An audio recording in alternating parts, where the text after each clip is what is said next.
اسامہ بن زید رضی اللہ تعالیٰ عنہ سے روایت ہے، آپ فرماتے ہیں میں ایک دن حضور علیہ السلام کے دربار میں گیا، میں نے دیکھا کہ حضور علیہ السلام نے کمبل اوڑھا ہوا ہے اور ایسا محسوس ہو رہا ہے کہ حضور علیہ السلام کی کمبل میں کوئی چیز موجود ہے۔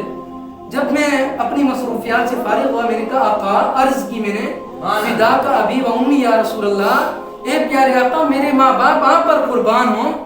صحابہ کرام کا پتہ کیا انداز تھا؟ صحابہ کرام جب بھی حضور کے پاس جاتے اور کوئی بات کرتے نا، وہ کہتے تھے فداک ابی و امی یا رسول اللہ، پیارے آقا ہمارے ماں باپ آپ پر قربان ہوں۔ پھر وہ بات پوچھتے تھے۔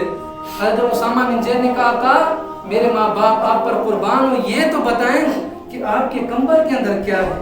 کیسا آقا آپ کے کمبل کے اندر کیا ہے؟ قربان آپ کے سینے میں ٹھنڈ پڑ جائے گی جب آپ سنیں گے۔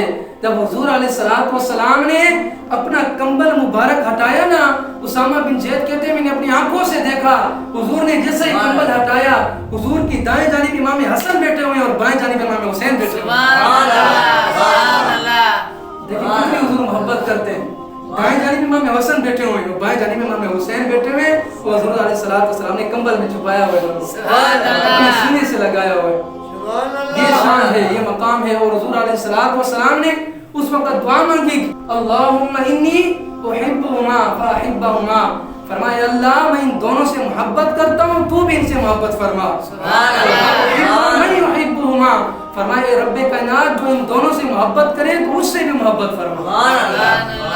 یہ شان امام حسن امام حسین پنجن پاک کے سرداروں کی یہ شان ہے، علی مرتضیٰ کے شہزادوں کی یہ شان ہے، امام الانبیاء کے نواسوں کی یہ شان ہے۔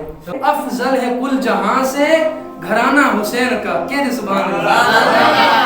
افضل ہے کل جہاں سے گھرانہ حسین کا، نبیوں کا تاجدار ہے نانا حسین کا، نبیوں کا تاجدار ہے نانا حسین کا۔ ایک پل کی تھی حکومت یزید کی، ایک پل کی تھی حکومت یزید کی، صدیاں حسین کی زمانہ حسین۔